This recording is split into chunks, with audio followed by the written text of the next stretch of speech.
ਸਾਂਝਾ ਟੀਵੀ ਦੇਖ ਰਹੇ ਹੋ ਤੁਸੀਂ ਤੇ ਮੈਂ ਹਾਂ ਤੁਹਾਡੇ ਨਾਲ ਜਗਵਿੰਦਰ ਸਿੰਘ। 26 ਜਨਵਰੀ ਹੈ ਅਤੇ ਇਸ ਤੋਂ ਪਹਿਲਾਂ ਜਦੋਂ ਵੀ 26 ਜਨਵਰੀ ਦਾ ਭਾਰਤ ਦੇਸ਼ ਦੇ ਵਿੱਚ ਜ਼ਿਕਰ ਹੁੰਦਾ ਹੈ ਤਾਂ ਬਹੁਤ ਸਾਰੀਆਂ ਪਿੱਛੇ ਕੁਰਬਾਨੀਆਂ ਵੀ ਯਾਦ ਆਉਂਦੀਆਂ ਨੇ, ਤਾਂ ਉੱਥੇ ਹੀ ਇੱਕ ਮਾਣ ਵੀ ਮਹਿਸੂਸ ਹੁੰਦਾ ਹੈ ਕਿ ਸਭ ਤੋਂ ਵੱਡੇ ਲੋਕਤੰਤਰਿਕ ਦੇਸ਼ ਦੇ ਅਸੀਂ ਦੇਸ਼ਵਾਸੀ ਹਾਂ, ਅਸੀਂ ਨਿਵਾਸੀ ਹਾਂ। ਪਰ ਬਹੁਤ ਸਾਰੀ ਮਹੱਤਤਾ ਆਪਣੇ ਆਪ ਦੇ ਵਿੱਚ 26 ਜਨਵਰੀ ਦੀ ਤਰੀਕ ਰੱਖਦੀ ਹੈ, क्योंकि रिपब्लिक डे ਜਾਂ मैं आखां कि गणतंत्र दिवस ਅਤੇ देश अपना 77वां गणतंत्र दिवस जिथे अज मना रहा, तो उत्थे ਤੁਹਾਨੂੰ रूबरू करवावांगे ਉਹਨਾਂ ਸ਼ਖਸੀਅਤਾਂ ਦੇ ਨਾਲ ਵੀ ਜਿਨ੍ਹਾਂ ਦੇ ਵੱਲੋਂ ਇੱਕ ਵੱਡਾ ਆਪਣਾ ਯੋਗਦਾਨ ਹੈ ਜਿਹੜੀ ਦੇਸ਼ ਦੇ ਲਈ ਸੇਵਾ ਨਿਭਾਈ ਗਈ ਹੈ, ਅਤੇ ਉਹਨਾਂ ਤੋਂ ਜਾਣਨ ਦੀ ਵੀ ਕੋਸ਼ਿਸ਼ ਕਰਾਂਗੇ ਕਿ ਅਸਲ ਮਹੱਤਤਾ 26 ਜਨਵਰੀ ਦੀ, ਅਸਲ ਮਹੱਤਤਾ ਕੌਂਸਟੀਟਿਊਸ਼ਨ ਦੀ, ਸੰਵਿਧਾਨ ਦੀ, ਜਾਂ ਫਿਰ ਭਾਰਤ ਦੇਸ਼ ਦੇ ਲੋਕਤੰਤਰ ਦੀ ਉਹ ਕੀ ਸਮਝਦੇ ਨੇ ਅਤੇ ਕਿਸ ਨਜ਼ਰੀਏ ਤੋਂ ਇਸ ਮਹੱਤਤਾ ਨੂੰ ਦੇਖਦੇ ਨੇ। ਤਾਂ ਉਹ ਸਭ ਤੋਂ ਪਹਿਲਾਂ ਉਹਨਾਂ ਦਾ ਜਿਹੜਾ ਸਵਾਗਤ ਵੀ ਕਰ ਲੈਂਦੇ ਆ, ਕਿਉਂਕਿ ਸਾਡੇ ਨਾਲ ਮਹਿਮਾਨ ਜਿਹੜੇ ਜੁੜਨਗੇ ਅਤੇ ਖਾਸ ਮਹਿਮਾਨ ਨੇ ਜਿਨ੍ਹਾਂ ਦਾ ਅਸੀਂ ਅੱਜ ਸਾਡੇ ਵੱਲੋਂ ਜਿਹੜਾ ਸਵਾਗਤ ਕੀਤਾ ਜਾਵੇਗਾ। ਕਰਨਲ ਨੇ, ਫੌਜ ਦੇ ਵਿੱਚ ਸੇਵਾਵਾਂ ਨੇ ਜਿਹੜੀਆਂ ਉਹਨਾਂ ਦੇ ਵੱਲੋਂ ਨਿਭਾਈਆਂ ਗਈਆਂ ਨੇ, ਇੱਕ ਵੱਡਾ ਯੋਗਦਾਨ ਆ ਜਿਹੜਾ ਦੇਸ਼ ਦੀ ਆਜ਼ਾਦੀ ਦੇ ਵਿੱਚ ਵੀ ਉਹਨਾਂ ਦੇ ਵੱਲੋਂ ਪਾਇਆ ਗਿਆ ਹੈ। ਤਾਂ ਉਹ ਸਭ ਤੋਂ ਪਹਿਲਾਂ ਉਹਨਾਂ ਦਾ ਸਵਾਗਤ ਕਰ ਲੈਂਦੇ ਹਾਂ। ਕਰਨਲ ਅਨੁਰਾਗ ਸ਼ੁਕਲਾ ਜੀ ਸਾਡੇ ਨਾਲ ਜੁੜਨਗੇ ਅਤੇ ਉਹਨਾਂ ਤੋਂ ਜਾਣਨ ਦੀ ਕੋਸ਼ਿਸ਼ ਕਰਾਂਗੇ ਕਿ ਦੇਸ਼ ਦੀ ਇਹ 26 ਜਨਵਰੀ ਜਿਹੜੀ 77ਵੀਂ 1947 ਤੋਂ ਬਾਅਦ ਅੱਜ ਆਈ ਹੈ, ਇਸ ਨੂੰ ਕਿਸ ਮਹੱਤਤਾ ਤੋਂ ਉਹ ਦੇਖ ਰਹੇ ਨੇ। ਸਭ ਤੋਂ ਪਹਿਲਾਂ ਉਹਨਾਂ ਦਾ ਸਵਾਗਤ ਕਰਦੇ ਹਾਂ। ਸਰ, ਬਹੁਤ ਬਹੁਤ ਸਵਾਗਤ ਹੈ ਜੀ। ਸਰ, ਸਭ ਤੋਂ ਪਹਿਲਾਂ ਤਾਂ ਸਵਾਲ ਇਹੀ ਕਿ ਆਪਣੇ ਆਪ ਦੇ ਵਿੱਚ ਇੱਕ ਵੱਡਾ ਮਾਣ ਵੀ ਮਹਿਸੂਸ ਹੁੰਦਾ ਕਿ ਅਸੀਂ ਇੱਕ ਅਜਿਹੇ ਦੇਸ਼ ਦਾ ਹਿੱਸਾ, ਇੱਕ ਅਜਿਹੇ ਦੇਸ਼ ਦੇ ਨਿਵਾਸੀ ਹਾਂ ਜੋ ਕਿ ਇੱਕ ਆਪਣੇ ਆਪ ਦੇ ਵਿੱਚ ਸਭ ਤੋਂ ਵੱਡਾ ਲੋਕਤੰਤਰਿਕ ਦੇਸ਼ ਜਿਹੜਾ ਮੰਨਿਆ ਜਾਂਦਾ ਹੈ। ਸੰਵਿਧਾਨ ਦਾ ਜਦੋਂ ਵੀ ਜ਼ਿਕਰ ਆਉਂਦਾ ਹੈ, ਸੰਵਿਧਾਨ ਦੀ ਜਦੋਂ ਵੀ ਗੱਲ ਆਉਂਦੀ ਹੈ, ਤਾਂ ਆਪਾਂ ਸਾਰੇ ਹੀ ਜਾਣਦੇ ਹਾਂ ਕਿ ਜਿਹੜਾ ਸੰਵਿਧਾਨ ਹੈ ਭਾਰਤ ਦਾ, ਇਹੀ ਤਰੀਕ ਨੂੰ ਜਿਹੜਾ ਅੱਜ ਦੇ ਦਿਨ ਬਹੁਤ ਸਾਲ ਪਹਿਲਾਂ ਲਾਗੂ ਕੀਤਾ ਗਿਆ ਸੀ।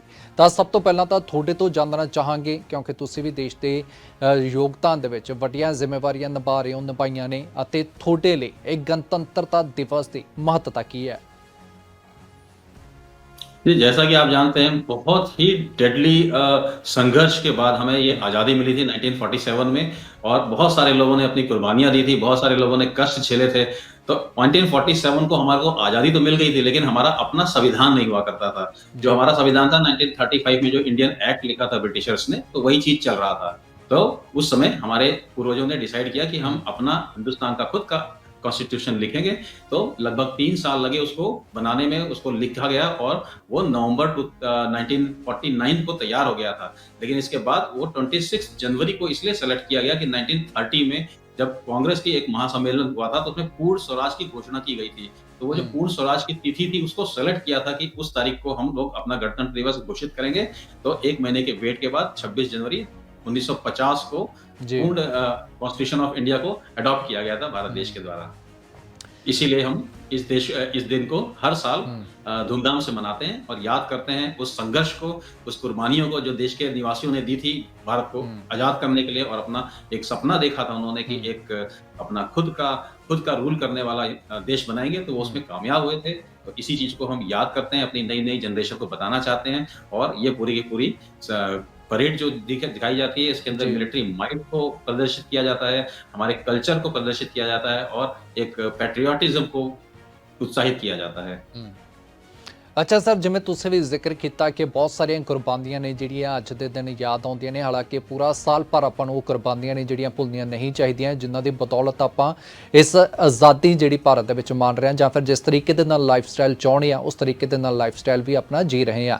ਪਰ ਜਦੋਂ ਮਿਲਟਰੀ, ਕਿਉਂਕਿ ਤੁਹਾਡਾ ਵੀ ਮਿਲਟਰੀ ਬੈਕਗਰਾਊਂਡ ਹੈ, ਅਤੇ ਜਦੋਂ ਆਪਾਂ ਫੌਜ ਦਾ ਜ਼ਿਕਰ ਕਰਦੇ ਆ, ਮਿਲਟਰੀ ਆਰਮੀ ਦਾ ਜ਼ਿਕਰ ਕਰਦੇ ਆ, ਤਾਂ ਤੁਹਾਨੂੰ ਕੀ ਲੱਗਦਾ ਕਿ ਕਿੰਨਾ ਕੁ ਵੱਡਾ ਇੰਪੋਰਟੈਂਸ ਜਿਹੜਾ ਰੋਲ ਹੈ ਅਦਾ ਕੀਤਾ ਜਾਂਦਾ ਹੈ ਸੰਵਿਧਾਨ ਦੇ ਵੱਲੋਂ, ਕੌਂਸਟੀਟਿਊਸ਼ਨ ਦੇ ਵੱਲੋਂ, ਜਦੋਂ ਆਪਾਂ ਬਾਕੀ ਦੁਨੀਆ ਨੂੰ ਛੱਡ ਕੇ ਸਿਰਫ ਤੇ ਸਿਰਫ ਜਿਹੜਾ ਮਿਲਟਰੀ ਜਾਂ ਫਿਰ ਆਰਮੀ ਤੇ ਇਸ ਨੂੰ ਕੇਂਦਰਿਤ ਕਰਦੇ ਹਾਂ?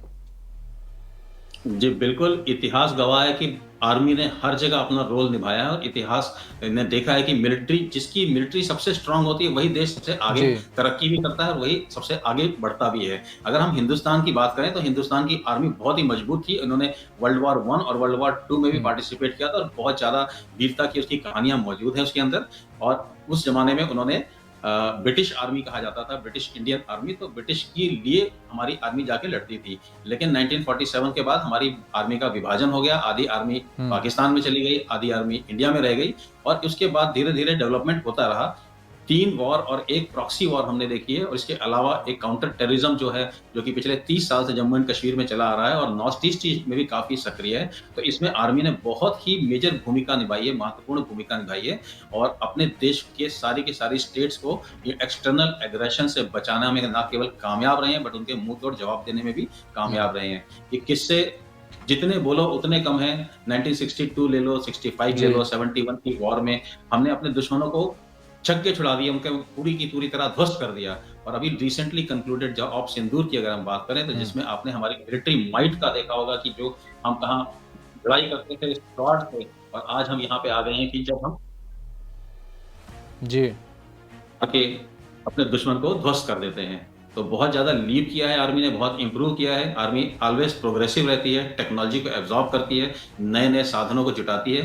तो मैं इस चीज़ को हाइलाइट करना चाहूँगा कि हमारी आर्मी वर्ल्ड की सबसे बेस्ट आर्मी है, और इन्होंने हुँ। किसी भी हर क्षेत्र में जहाँ गए हैं, अगर आप यूनाइटेड नेशन में जाके देखें, तो जी। सबसे ज़्यादा डिमांड इंडियन आर्मी की रहती है, जहाँ भी पीस कीपिंग होती है, चाहे कांगो हो, चाहे रवांडा हो, क्योंकि वही एक आर्मी है जिसको सारी दुनिया ट्रस्ट करती है, इस पे विश्वास रखती है।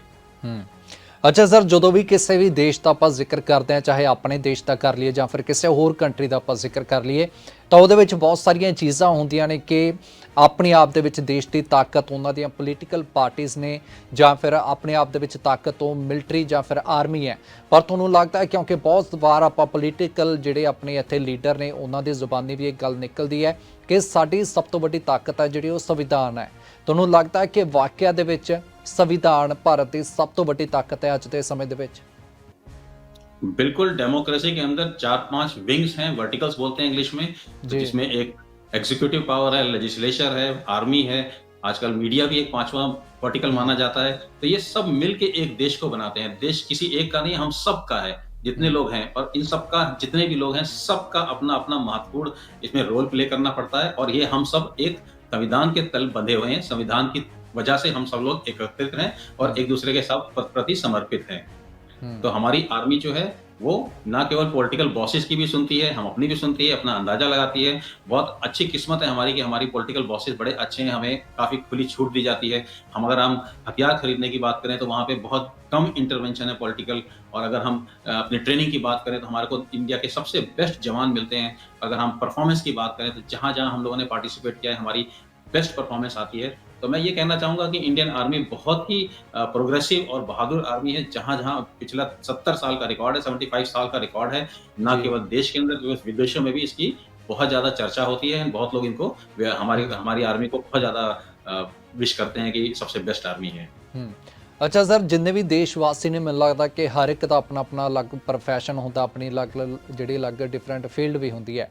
पर जदों साडे वर्गे जां फिर होर जिहड़े घरां दे विच लोकी हुंदे ने, तो जो ये दिन आता है 26 जनवरी कह लीए जां फिर आप 15 अगस्त का जिक्र कर लीए, कि अपने आप दे विच एक माणता महसूस होंदा है। पर मैनूं लगदा कि साडा उन्ना योगदान नहीं होंदा जिन्ना आर्मी का जां फिर मिलटरी का होंदा है। जदों जिहे खास दिन आउंदे ने, तो उदों बतौर एक सिपाही की कुछ दिल दे विच चल रहा होंदा है, की कुछ महसूस कर रहे होंदे हो?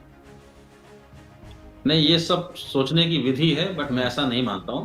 मेरा हम्म। मानना है कि सारे साल हमारे देशवासी बहुत ही ज़्यादा हमारी इज़्ज़त करते हैं, जहाँ भी हम हम्म। जाते हैं बहुत सम्मान मिलता है, और जैसा कि आपने बताया, हर इंडिविजुअल अपने देश के लिए कंट्रीब्यूट कर रहा है। हम्म। अगर वो कोई काम करता है, उसकी कोई प्रोफ़ेशन है, कहीं न कहीं से वो देश की तरक्की में कंट्रीब्यूट करता है। हम्म। जितना देश तरक्की करता है, उतना रेवेन्यू जनरेट होता है, उसी रेवेन्यू से हमारे नए-नए हथियार आते हैं, उसी नए हथियार से देश मजबूती के साथ खड़ा होता है, और किसी भी पड़ोसी देश की कभी हिम्मत नहीं होती जब हमारे हथियार को देखते हैं। लेकिन हम्म। आप समझिए कि वो सब किस तरह से साइकिल होता है। देश का एक-एक नागरिक का कंट्रीब्यूशन है, सबका कंट्रीब्यूशन है इसके अंदर। इसीलिए हम जैसे कहते हैं कि ये देश की सेना है, किसी इंडिविजुअल की सेना नहीं है, ये पूरे देश की सेना है। तो देश की सेना इसलिए है क्योंकि सबका कंट्रीब्यूशन है इसमें। किसी ने फिजिकली कंट्रीब्यूट किया है, किसी ने मॉनेटरी कंट्रीब्यूट किया है, किसी ने अच्छे जी। नागरिक होने के साथ कंट्रीब्यूट किया है, लेकिन सबका कंट्रीब्यूशन है, और ये देश की सेना है, देश के साथ खड़ी है। ਤੁਹਾਨੂੰ ਲੱਗਦਾ ਹੈ ਕਿ ਮਿਲਟਰੀ ਦੇ ਵਿੱਚ ਤਾਂ ਚਲੋ ਆਮ ਤੌਰ ਤੇ ਆਪਾਂ ਹਰ ਇੱਕ ਦਿਨ 24 ਘੰਟੇ ਮੈਨੂੰ ਲੱਗਦਾ ਇਹ ਸ਼ਬਦ ਸੁਣਨ ਨੂੰ ਮਿਲਦਾ ਹੈ ਕਿ ਸਰਵਿਸ ਬਿਫੋਰ ਸੈਲਫ, ਪਰ ਤੁਹਾਨੂੰ ਲੱਗਦਾ ਹੈ ਕਿ ਜਦੋਂ ਗਣਤੰਤਰ ਦਿਵਸ ਆਉਂਦਾ ਹੈ ਕਿ ਹਰ ਇੱਕ ਨੂੰ ਆਪਣੇ ਤੇ ਅਪਣਾਉਣਾ ਚਾਹੀਦਾ, ਜਾਂ ਮੈਂ ਆਖਾਂ ਕਿ ਗਣਤੰਤਰ ਦਿਵਸ ਉਹ ਦਿਨ ਹੁੰਦਾ ਹੈ ਕਿ ਹਰ ਇੱਕ ਵਿਅਕਤੀ ਨੂੰ ਇਹ ਅਰਥ ਕਿਤੇ ਨਾ ਕਿਤੇ ਸਮਝਣਾ ਵੀ ਚਾਹੀਦਾ ਹੈ?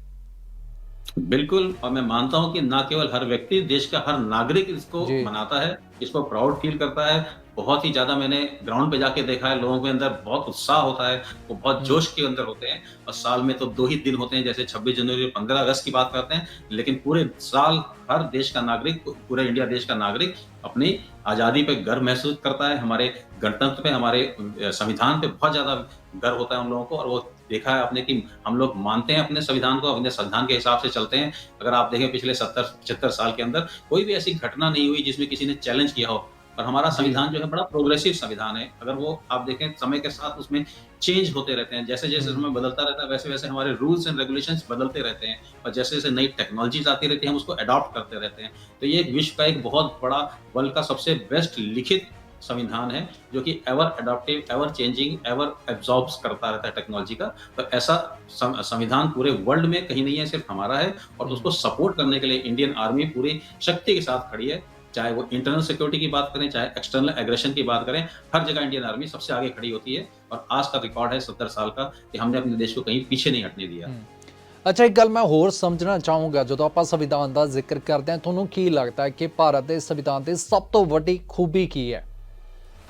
हमारे संविधान की सबसे बड़ी खूबी है कि इक्वालिटी, वो सबको इक्वल मानता है, हुँ, किसी को कास्ट में नहीं बाँटता, किसी को अमीर-गरीब में नहीं बाँटता, वो सबको इक्वल अपॉर्च्युनिटी देता है। अगर आप देखें कि पूरे अपने आस-पास के इलाके के देख लें, पूरे जितने भी साउथ एशियन कंट्रीज़ हैं, जी। उसमें किसी को ऐसी आज़ादी नहीं जितना कि इंडिया के अंदर है और ये आज़ादी बड़ी पॉज़िटिव आज़ादी है। आज़ादी के साथ आपके पास रिस्पॉन्सिबिलिटी हुँ, आती है, आपको सेंस ऑफ बिलॉन्गिंग आती है। जब हम सड़क पे खड़े होते हैं, तो हम कूड़ा फेंकते हैं, तो 2 बार सोचते हैं कि ये जगह गंदी तो नहीं हो जाएगी मेरे कूड़ा फेंकने से। तो ये जो फीलिंग अंदर आती है, कैसे आती है? क्योंकि हमें संविधान ने इक्वालिटी दी है। मैं वहाँ खड़े होके इस देश को अपना समझ सकता हूँ। जब मैं अपना समझता हूँ, तभी ऐसा सोचता हूँ कि ये देश को मुझे गंदा नहीं करना चाहिए, मुझे ऐसा कोई काम नहीं करना चाहिए जिसकी वजह से देश की छवि खराब हो, मुझे हुँ, किसी भी तरह का गलत काम नहीं करना चाहिए। ये सब प्रेरणा जो होती है हमारे संविधान से आती है और ये हमारी इक्वल अपॉर्च्युनिटी से हुँ। आती है। जब हम कहीं जाके किसी अपॉर्च्युनिटी को एड्रेस जी। करते हैं, तो कोई मुझे किस बात पे डिस्टिंग्विश नहीं करने देता कि आप अमीर हैं, गरीब हैं, किस कास्ट के हैं, ऐसा कुछ नहीं है, किस धर्म से हैं, ऐसा कुछ नहीं है। इक्वल अपॉर्च्युनिटी है और यही सबसे बड़ी हमारी ताकत है। हुँ।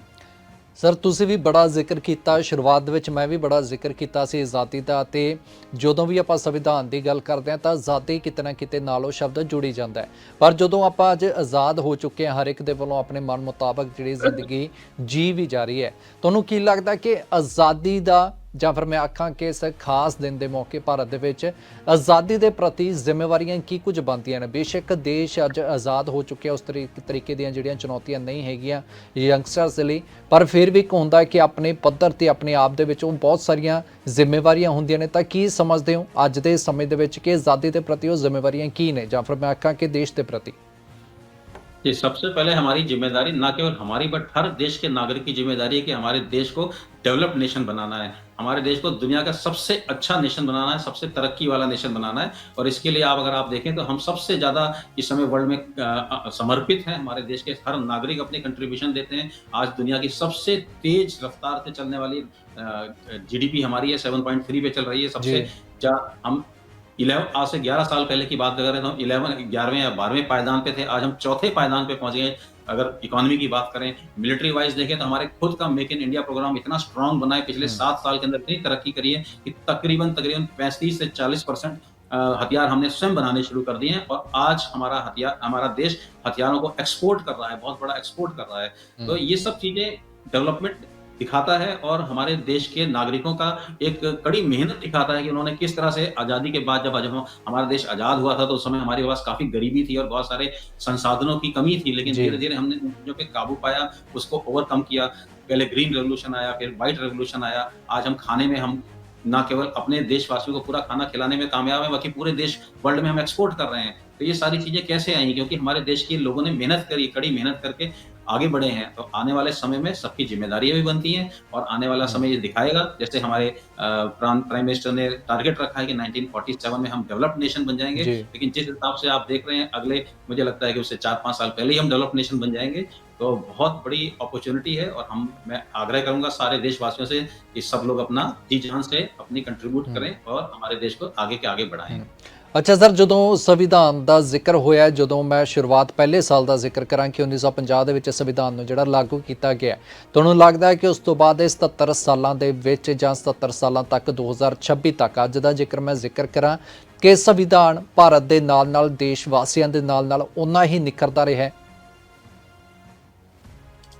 सॉरी, लास्ट क्या बोला आपने? उतना ही? ਓਨਾ ਹੀ ਨਿਖਰਦਾ ਰਿਹਾ ਹੈ ਕਿ ਬ੍ਰਾਈਟ ਵੀ ਓਨਾ ਹੀ ਹੁੰਦਾ ਗਿਆ ਸਮੇਂ ਦੇ ਨਾਲ ਨਾਲ। हाँ, हाँ, हाँ, या बिल्कुल। हम्म, ये बात मैंने पहले भी दोहराई थी और मैं फिर से दोहराता हूँ कि देखो हम्म, हमारे संविधान स्टैटिक नहीं है। वो किसी तरह से एक लाइन लिख दी गई है किताब में कि अब ये चेंज जी। नहीं होती, ऐसा नहीं है। वो अमेंड होता हम्म, रहता है। समय के साथ स्थितियाँ बदलती रहती हैं, हम्म, तो उसी हिसाब से आदमी की ज़रूरतें भी चेंज होती रहती हैं। पहले हम्म, अगर आप ज ऐसा देखेंगे, आज से 40 साल पहले हमारे पास मोटरसाइकिल वगैरह नहीं होती थी, साइकिल हुआ करती थी, तो उस तरह के नियम नहीं थे हमारे पास। लेकिन आज ज़माना ऐसा है, कार आ गई है, फ्लाइंग एरोप्लेन आ गए हैं, तो हमारे संविधान के अंदर वो वाली कड़ियाँ जोड़ दी गई हैं। आज हमारे पास उसके लिए भी लॉज़ हैं, ट्रैफिक लॉज़ हैं। तो संविधान जो अडॉप्ट करता है समय के हिसाब से, यही उसकी सबसे बड़ी खूबी है और यही सबसे बड़ा उसका स्ट्रेंथ है कि जैसे आने वाले समय के लिए वो एवर रेडी है, फ्यूचरिस्ट हम्म, रेडी जिसे बोलते हैं। तो हमारा हम्म, संविधान फ्यूचरिस्टिक रेडी है। ਹੂੰ। ਤੁਹਾਡੇ ਮੁਤਾਬਕ ਮਤਲਬ ਤੁਹਾਨੂੰ ਲੱਗਦਾ ਕਿ ਸਮੇਂ ਦੇ ਹਿਸਾਬ ਦੇ ਨਾਲ ਸਮੇਂ ਦੀ ਲੋੜ ਅਨੁਸਾਰ ਜਿਹੜਾ ਸੰਵਿਧਾਨ ਹੈ ਉਹ ਬਦਲਣਾ ਵੀ ਚਾਹੀਦਾ ਹੈ, ਚੇਂਜ ਵੀ ਹੋਣਾ ਚਾਹੀਦਾ ਹੈ। ਮੈਂ ਇਸ ਕਰਕੇ ਵੀ ਪੁੱਛ ਰਿਹਾ ਕਿਉਂਕਿ ਜਦੋਂ ਸੰਵਿਧਾਨ ਦੇ ਵਿੱਚ ਕੁਝ ਅਮੈਂਡਮੈਂਟਸ ਕੀਤੀਆਂ ਜਾਂਦੀਆਂ ਨੇ ਜਾਂ ਕੁਝ ਚੇਂਜ ਬਦਲਾਅ ਕੀਤਾ ਜਾਂਦਾ ਤਾਂ ਬਹੁਤ ਸਾਰੇ ਸਵਾਲ ਨੇ ਆਪਾਂ ਦੇਖਦੇ ਹਾਂ ਕਿ ਪੋਲਿਟਿਕਸ ਦੇ ਵਿੱਚ ਵਿਰੋਧੀਆਂ ਦੇ ਵੱਲੋਂ ਵੀ ਚੱਕੇ ਜਾਂਦੇ ਨੇ। हाँ, बिल्कुल आप सही कह रहे हैं। जैसे-जैसे पॉलिटिक्स चेंज होती है, वैसे-वैसे कई बार उनके ऊपर सवालिया निशान तो ज़रूर आते हैं। लेकिन हुँ, आप ये समझिए कि जो पॉलिटिकल पार्टी सेलेक्ट होके आती है, वो पॉलिटिकल प्रोसेस के थ्रू आती हैं और वो जी। हमारे ही देश के लोग, यानी कि हम और आप जैसे लोग ही वोट देके उनको सेलेक्ट करते हैं। तो हुँ, कहीं न कहीं वो सरकारें हम लोगों को ही रिप्रेज़ेंट करती हैं और जिस दौरान वो अपना शासन कर रही होती हैं, हुँ, उस दौरान अगर उन्होंने अमेंडमेंट किए हैं कुछ, तो हो सकता है किसी न किसी तरह उन्होंने देश के लोगों को ही रिफ्लेक्ट किया हो वहाँ पे। तो हुँ, डेफ़िनेटली एडवांटेज हमारे साथ क्या है कि हमारे साथ हर 5 साल बाद चुनाव होते हैं। आज तक जी। होते आए हैं, कभी हमारे पास डिक्टेटर जैसी सिचुएशन नहीं आई है। तो जो नई सरकार आती है उसके पास पूरा छूट होती है कि नए हिसाब से अपने संविधान को देश के नागरिकों के लिए सबसे बेस्ट बनाए और उसके अंदर जो चेंज ज़रूरी हैं, जो उसको समझ में आता है कि देश के लिए हित में होंगे, तो डेफ़िनेटली हुँ, उसको चेंज करती रहती है और हम लोग ही अपने रिप्रेजेंटेटिव सेलेक्ट करके भेजते हैं। तो ऑब्वियसली मुझे ऐसा लगता है कि ये बहुत अच्छी प्रोसेस है जिसके थ्रू हम अपने संविधान को हम कैसे जीना चाहते हैं, हम अपने रूल खुद बनाते हैं और ये हुँ। बहुत अच्छी बात है। ਪਿਛਲੇ ਮੈਂ ਕਈ ਮਹੀਨਿਆਂ ਦੀ ਗੱਲ ਕਰਾਂ ਜਾਂ ਫਿਰ ਪਿਛਲੇ ਸਾਲ 2025 ਦਾ ਜਦੋਂ ਜ਼ਿਕਰ ਕਰਦੇ ਹਾਂ ਤਾਂ ਜੈਨ ਜ਼ੀ ਦਾ ਜਿਹੜਾ ਬੜਾ ਜ਼ਿਕਰ ਹੋਇਆ ਹੈ ਕਿ ਜਿਹੜੀ ਪੋਪੂਲੇਸ਼ਨ ਹੈ ਜਾਂ ਫਿਰ ਜਿਹੜੇ ਉਮਰ ਦੇ ਲੋਕ ਨੇ ਕਿ ਉਹਨਾਂ ਦੇ ਵੱਲੋਂ ਕਈ ਆਪਾਂ ਸੂਬਿਆਂ ਦੇ ਵਿੱਚ ਇਹ ਵੀ ਦੇਖਣ ਨੂੰ ਮਿਲਿਆ ਕਿ ਕਿਸ ਤਰੀਕੇ ਦੇ ਨਾਲ ਪ੍ਰਦਰਸ਼ਨ ਜਿਹੜੇ ਕੀਤੇ ਗਏ ਨੇ। ਪਰ ਅੱਜ ਦੀ ਘੜੀ ਦੇ ਵਿੱਚ ਜਦੋਂ ਆਪਾਂ 2026 ਦੇ ਵਿੱਚ ਪਹੁੰਚ ਚੁੱਕੇ ਹਾਂ ਕਿ ਇੱਥੇ ਖੜੇ ਹਾਂ, ਤੁਹਾਨੂੰ ਕੀ ਲੱਗਦਾ ਕਿ ਯੰਗਸਟਰਸ ਦੀ ਇਹ ਮਾਡਰਨ ਟੈਕਨੋਲੋਜੀ ਦੇ ਸਮੇਂ ਦੇ ਵਿੱਚ ਕੀ ਕੁਝ ਜ਼ਿੰਮੇਵਾਰੀਆਂ ਜਿਹੜੀਆਂ बन रही ਨੇ? नहीं, जैसे जैसे जेन ज़ी की बात करते हैं और जेन ज़ी को सिर्फ़ एक ही मिरर से देखने की जी। कोशिश की जाती है, ऐसा नहीं है। हुँ, मैं समझता हूँ कि जेन ज़ी के लिए बहुत ज़्यादा चैलेंजेज़ हैं जो हमारी जनरेशन में नहीं थे, क्योंकि आज सोशल मीडिया आ गया है। सोशल मीडिया के आने से एक डाटा का अंबार आ गया है। अब हमारे उनके पास इतना ज़्यादा एक्सपोज़र है, वो इतनी सारी चीज़ों को देख रहे हैं, तो उसी में से उनको सेलेक्ट करना पड़ता है कि क्या उनके लिए अच्छा है, क्या देश हुँ, के लिए अच्छा है और क्या उनको डिस्कार्ड करना चाहिए। तो ये एक चैलेंज भी है और दूसरा उनके पास एडवांटेज भी है। बहुत सारी इन्फॉर्मेशन के दोनों पहलू होते हैं। तो जेन ज़ी की बात करें तो जेन ज़ी इंडिया की जो है, इंडिया की जेन ज़ी बहुत ही समझदार है, हुँ, बहुत ही रिस्पॉन्सिबल है। कई बार आपने देखा होगा कि पॉलिटिकली एक्सटर्नल फोर्सेस कोशिश करती हैं उनको उकसाने की, जी। गलत इन्फॉर्मेशन भेजने की, मीडिया के थ्रू गलत-गलत इन्फॉर्मेशन आती है। लेकिन कभी भी आपने देखा होगा कोई ऐसा रिएक्शन नहीं आया, ना केवल हुँ, पीपल से, बट जेन ज़ी की तरफ से तो बिल्कुल ही नहीं आया, जो कि आपने अगर आप देखें कि बांग्लादेश में या फिर नेपाल में हुँ, ऐसे जैसे केस हुए हैं, ऐसा इंडिया में बिल्कुल नहीं हुआ है। तो मैं ये मानता हूँ कि हमारी जेन ज़ी बहुत समझदार है, बहुत रिस्पॉन्सिबल है और वो जानती है कि कौन-सी सिचुएशन में कैसा रिएक्ट करना चाहिए और हमें अपनी जेन ज़ी के ऊपर पूरा नाज़ है, बहुत ही विश्वास है हुँ, और आने वाले समय में जो तरक्की करने वाले हैं, उनका सबसे ज़्यादा कंट्रीब्यूशन ये जेन ज़ी पॉपुलेशन का ही होने वाला है, बिकॉज़ हुँ, मीडिया के ये लोग और टेक्नोलॉजी को ये लोग अच्छी तरह समझते हैं और इसको आगे ले जाएँगे। हुँ। ਠੀਕ ਹੈ, ਚਲੋ ਅਖੀਰ ਦੇ ਵਿੱਚ ਸਰ ਕੀ ਕੁਝ ਮੈਸੇਜ ਦੇਣਾ ਚਾਹੁੰਦੇ ਹੋ, ਕੀ ਸੁਨੇਹਾ ਦੇਣਾ ਚਾਹੁੰਦੇ ਹੋ ਦੇਸ਼ ਵਾਸੀਆਂ ਨੂੰ ਇਸ ਖਾਸ ਦਿਨ ਦੇ ਮੌਕੇ ਤੇ? जी, मैं देशवासियों से ये मैसेज देना चाहूँगा, अपना जी-जान लगा लें अपने देश के लिए। जिस फ़ील्ड में हैं आप अच्छा काम करिए, कभी करप्शन की तरफ ना जाएँ, कोई अगल-बगल गलत हुँ, काम करता है उसको पॉइंट आउट करें। ज़रूर उनको उत्साहित करें कि मेन स्ट्रीम में शामिल हों, गलत काम बिल्कुल नहीं करना चाहिए। स्पोर्ट्समैन को, पंजाब के खासकर स्पोर्ट्समैन को मैं ये बात बताना चाहूँगा कि मेहनत करिए। आजकल बहुत अच्छे रिवार्ड्स आ गए हैं, तो आपको देश का नाज़ करना है। हम लोग आपकी तरफ देख रहे हैं कि आने वाले समय में आप मेडल ला के देंगे देश के लिए। साइंटिस्ट लोगों से मेरा प्रार्थना है और तरक्की करें, हमारी टेक्नोलॉजी इंडिया में लाएँ, इंडिया में बनाएँ। एज़ इट इज़ हम we are very proud of them और किसानों की तो बात ही खत्म है। उन्होंने तो हमारे को ज़ीरो से लाके आज यहाँ खड़ा कर दिया है कि हम एक्सपोर्ट कर रहे हैं जी। राशन हमारा। तो मैं सबसे गुज़ारिश करूँगा, सिंसियर रहिए और देश के प्रति वफ़ादार रहिए और आने वाले समय में तरक्की करने के लिए अपना कंट्रीब्यूशन पूरा दीजिए। हुँ। ਠੀਕ ਹੈ ਸਰ, ਬਹੁਤ ਬਹੁਤ ਸ਼ੁਕਰੀਆ, ਤੁਸੀਂ ਆਪਣਾ ਸਮਾਂ ਕੱਢ ਕੇ ਸਾਡੇ ਨਾਲ ਜੁੜੇ ਹੋ ਅਤੇ ਇੱਕ ਗਣਤੰਤਰ ਦਿਵਸ ਤੇ ਖਾਸ ਸੁਨੇਹਾ ਤੇ ਮੈਸੇਜ ਦਰਸ਼ਕਾਂ ਦੇ ਨਾਲ ਸਾਂਝਾ ਕੀਤਾ ਹੈ। Thank you sir, thank you. ਸੋ ਇਹ ਸੀ ਕਰਨਲ ਅਨੁਰਾਗ ਸ਼ੁਕਲਾ, ਜਿਨ੍ਹਾਂ ਦੇ ਵੱਲੋਂ ਆਪਣਾ ਨਿੱਜੀ ਜਿਹੜਾ ਤਜਰਬਾ, ਕਿਉਂਕਿ ਫੌਜ ਦੇ ਵਿੱਚ ਯੋਗਦਾਨ, ਦੇਸ਼ ਦੇ ਲਈ ਸੇਵਾ ਜਿਹੜੀ ਉਹਨਾਂ ਨੇ ਕੀਤੀ ਹੈ ਉਸ ਤੇ ਵੀ ਝਾਤ ਮਰਵਾਈ ਹੈ, ਉਹ ਤਜਰਬਾ ਵੀ ਐਕਸਪੀਰੀਅੰਸ ਸਾਡੇ ਨਾਲ ਸਾਂਝਾ ਕੀਤਾ ਹੈ। ਤਾਂ ਉੱਥੇ ਹੀ ਅਸੀਂ ਵੀ ਸਾਰੇ ਹੀ ਸਰੋਤਿਆਂ ਨੂੰ, ਸਾਰੇ ਹੀ ਦਰਸ਼ਕਾਂ ਨੂੰ ਆਸ ਉਮੀਦ ਕਰਦੇ ਹਾਂ, ਕਿਉਂਕਿ ਜਦੋਂ ਵੀ ਨਵਾਂ ਸਾਲ ਦੀ ਸ਼ੁਰੂਆਤ ਹੁੰਦੀ ਹੈ ਤਾਂ ਪਹਿਲੇ ਮਹੀਨੇ ਦੇ ਵਿੱਚ ਜਿਹੜੇ ਇੰਤਜ਼ਾਰ ਰਹਿੰਦੇ ਹੁੰਦੇ ਨੇ, ਇੱਕ ਲੋਹੜੀ ਦਾ ਹੁੰਦਾ ਤੇ ਦੂਜਾ ਉਸ ਤੋਂ ਬਾਅਦ ਜਦੋਂ ਆਪਾਂ ਜ਼ਿਕਰ ਕਰਦੇ ਹਾਂ ਤਾਂ ਉਹ ਖਾਸ ਦਿਨ 26 ਜਨਵਰੀ ਦਾ ਹੁੰਦਾ ਹੈ ਕਿ ਗਣਤੰਤਰ ਦਿਵਸ, ਜਿਸ ਦਿਨ ਸੰਵਿਧਾਨ ਲਾਗੂ ਹੋਇਆ ਹੈ ਅਤੇ ਬਹੁਤ ਸਾਰੀਆਂ ਕੁਰਬਾਨੀਆਂ, ਇੱਕ ਲੰਮਾ ਚੌੜਾ ਇਤਿਹਾਸ ਜਿਹੜਾ ਆਪਣੀ ਅੱਖਾਂ ਦੇ ਸਾਹਮਣੇ ਘੁੰਮਣਾ ਸ਼ੁਰੂ ਹੋ ਜਾਂਦਾ ਹੈ। ਪਰ ਇੱਕ ਅਪੀਲ ਅਸੀਂ ਵੀ ਕਰਦੇ ਹਾਂ ਨੌਜਵਾਨ ਪੀੜ੍ਹੀ ਨੂੰ ਵੀ, ਹਰ ਇੱਕ ਦੇਸ਼ ਵਾਸੀ ਨੂੰ ਵੀ, ਇਸ ਖਾਸ ਦਿਨ ਦੇ ਮੌਕੇ ਤੇ ਕਿ ਦੇਸ਼ ਦੇ ਪ੍ਰਤੀ ਤੁਸੀਂ ਆਪਣੀ ਜ਼ਿੰਮੇਵਾਰੀ ਸਮਝੋ ਅਤੇ ਬੜੀ ਹੀ ਸਿੰਸੀਅਰਿਟੀ ਦੇ ਨਾਲ ਦੇਸ਼ ਦੇ ਲਈ ਬੇਸ਼ੱਕ ਬਹੁਤ ਵੱਡੀਆਂ ਕੁਰਬਾਨੀਆਂ ਨੇ ਇਤਿਹਾਸ ਦੇ ਵਿੱਚ ਪਈਆਂ ਨੇ, ਪਰ ਅੱਜ ਜਿੰਨੀ ਕੁ ਲੋੜ ਹੈ, ਜਿੰਨੀ ਕੁ ਤੁਹਾਡੇ ਯੋਗਦਾਨ ਦੀ ਲੋੜ ਹੈ ਜਾਂ ਫਿਰ ਜਿੰਨੀ ਕੁ ਤੁਹਾਡੀ ਜ਼ਿੰਮੇਵਾਰੀ, ਰਿਸਪੌਂਸਿਬਿਲਿਟੀ ਦੀ ਲੋੜ ਹੈ, ਸਭ ਤੋਂ ਪਹਿਲਾਂ ਆਪਣੇ ਪਰਿਵਾਰ ਦੇ ਵਿੱਚੋਂ ਸ਼ੁਰੂ ਹੋਵੋ ਅਤੇ ਆਪਣੇ ਪਰਿਵਾਰਕ ਮੈਂਬਰਾਂ ਤੋਂ ਬਾਅਦ ਦੇਸ਼ ਦੇ ਲਈ ਉਹ ਜ਼ਿੰਮੇਵਾਰੀ ਜ਼ਰੂਰ ਨਿਭਾਉਣ ਦੀ ਕੋਸ਼ਿਸ਼ ਕਰੋ।